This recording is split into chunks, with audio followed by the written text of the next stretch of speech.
세계에서 1억 장 넘게 팔린 게임 마인크래프트.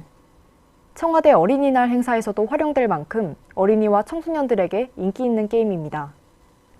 그런데 우리나라 청소년들은 더 이상 이 게임을 할 수 없게 됐습니다.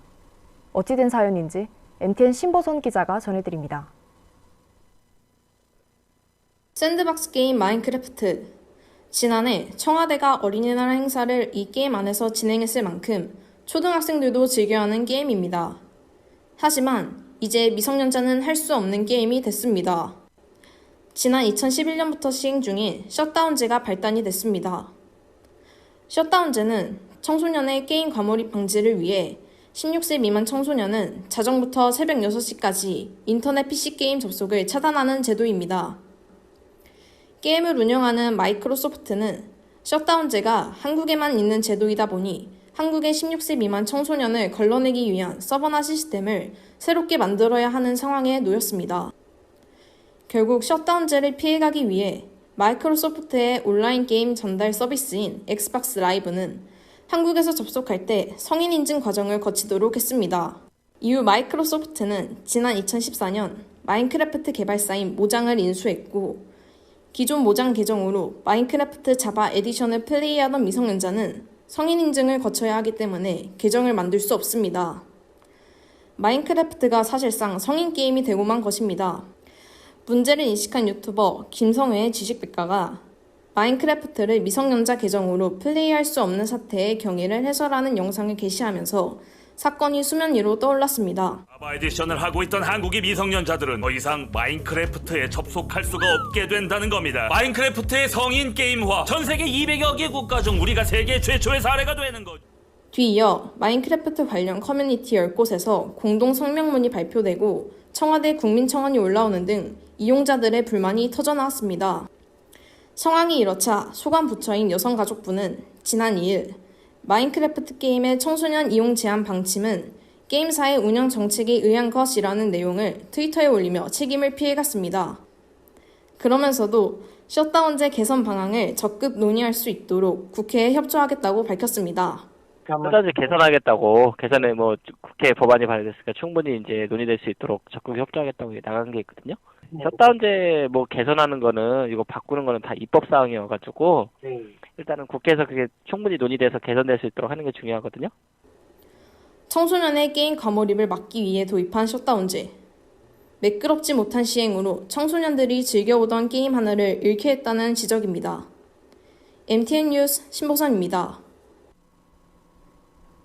이번 논란에 대해 청소년들뿐만 아니라 이용자 대부분이 반발하고 있습니다. 국회에서는 아예 셧다운제를 폐지하자는 의견이 여야를 가리지 않고 나오고 있습니다. DCN 박민 기자가 취재했습니다. 마인크래프트를 청소년들이 이용할 수 없게 되자 초등학생부터 성인들까지 다양한 연령층에서 반응이 나옵니다. 청소년들은 하루아침에 마인크래프트를 이용할 수 없게 되자 게임을 구매했음에도 사용할 수 없는 상황에 닥쳤다며 억울하다는 반응입니다. 저는 이 사태에 대해서 부정적으로 생각합니다. 왜냐면은 다른 나라에서는 이거를 교육적으로도 이용을 하는데 우리나라만 그렇게 안 되고 그러면은 또 교육적으로 이용을 못하니까 조금 안타깝고 좀 슬픈 것 같아요. 유튜브 댓글을 비롯한 각종 커뮤니티에서도 비판이 이어졌습니다. 어이가 없다. EBS가 성인 방송이 되는 거랑 뭐가 다른 거냐. 초등학생들이 불쌍하다 등 이번 사태의 비판적인 모습이 줄을 이뤘습니다. 한편 일부 인터넷 이용자들은 마인크래프트의 청소년 이용 불가 사태를 비꼬면서 청소년을 향한 혐오 표현을 늘어놓기도 합니다. 부모님 계정으로 게임을 할 것이다. 성인 인증을 뚫는 방법을 찾느라 바쁠 것이라며 저 연령층을 비꼬거나 초등학생들을 비하하기 위해 멸칭을 사용하기까지 합니다. 이번 사태로 마인크래프트를 할 수 없게 된 16세 미만 청소년들에 대한 혐오 수단이 되기도 하는 겁니다. 국회에서는 아예 국내 마인크래프트 청소년 이용 불가 논란에 발단이 된 청소년 보호법을 손보자는 의견이 나왔고, 셧다운제를 둘러싼 여러 개정안이 여야를 가리지 않고 발의돼 상임위 심사에 들어갔습니다. 민주당 전용기, 권인숙 의원과 국민의힘 허은하 의원은 각각 대표 발의안 안은 셧다운제 완전 폐지를, 민주당 조승래, 강훈식 의원이 각각 대표 발의안 안은 자녀의 게임 시간을 부모가 결정할 수 있도록 하는 내용을 담았습니다.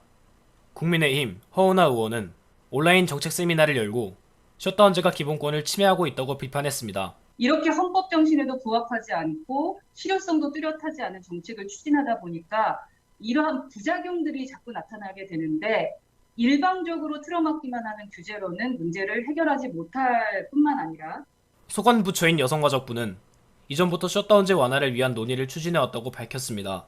뭐 이게 마인크래프트 사건 때문에 한 건 아니고요. 네. 뭐 지속적으로 규제 완화 차원에서 논의가 되어 온 상태였다고 말씀드리겠습니다. 청와대 홈페이지에는 셧다운제를 폐지해달라는 국민청원까지 등장해 12만여 명의 동의를 얻기도 했습니다. 한편 일부 중독 관련 학술단체와 시민단체들은 마인크래프트 사태가 셧다운제로 인한 것이란 건 황당한 주장이라며 셧다운제 폐지를 반대하고 나서기도 했습니다. 마인크래프트 성인화 논란 이후 10여 년 동안 시행된 셧다운제 존치 여부까지 시민사회와 정치권 곳곳에서 논의가 활발하게 이어지고 있습니다. 대심이 박민입니다.